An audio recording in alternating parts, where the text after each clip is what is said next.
விதைகள். இந்த விதைகள் அப்படிங்கிறது சாதாரண பொருளான்னு கேட்டீங்கன்னா அது ரொம்பவுமே வீரியமான பொருள்.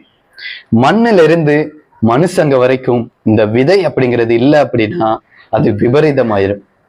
இன்னைக்கும் நம்ம ஊர்ல கட்டக்கூடிய கோவில்கள் எப்படி இருக்குன்னு பாத்தீங்கன்னா, கருவறையில் இருக்கக்கூடிய கடவுள் கூட கீழே தான் இருக்கிறாரு. இதுக்கு மேல பாத்தீங்க அப்படின்னா கோபுரங்கள் முழுக்க சிற்பிகளினுடைய சிற்ப கலைகள் இருக்குது. அதுக்கும் மேல பாத்தீங்க அப்படின்னா விவசாயிகளினுடைய இந்த விதைகள் தான் இருக்குது. இதை வச்சே நம்ம தெரிஞ்சுக்கலாம் இந்த விதைகள் அப்படிங்கிறத நம்ம முன்னோர்கள் எவ்வளவு முக்கியத்துவம் கொடுத்து பாதுகாத்தாங்க அப்படின்ட்டு. அந்த காலத்துல எளிதா எடுக்க முடியாத பொன்னும் மணியும் தங்கமும் வைரத்தையும் மேல கொண்டு போய் அவங்க பாதுகாத்திருக்கலாம். உணவு பொருட்களை பாதுகாத்திருக்கலாம்.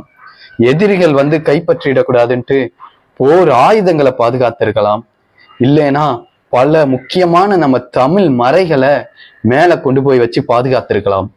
ஏன் இந்த விதைகளை கொண்டு போய் அவங்க மேல வச்சாங்க? இது மூலியமாவே தெரியுது அந்த விதைகள் அப்படிங்கிறது எவ்வளவு சக்தி வாய்ந்தது அப்படின்ட்டு. பொண்ணும் சரி மணியும் சரி அதை வித்து காசு பார்த்தா அது கரைஞ்சிரும். உணவுப் பொருட்கள் பல நாட்கள் தக்க வைக்க முடியாது, கெட்டு போயிரும். ஆனா இந்த விதைகள் அப்படிங்கிறது அப்படி கிடையாது. அதை விதைக்க விதைக்க பல மடங்கு அது பெருகும்.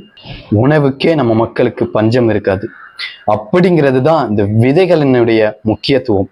அப்பேற்பட்ட மண்ணுல இந்த நாட்டு ரக காய்கறிகளும் அந்த மண் சார்ந்த விதைகளும் இப்போ அழிஞ்சுக்கிட்டே இருக்கு அப்படிங்கிறது தான் வருத்தமான விஷயம்.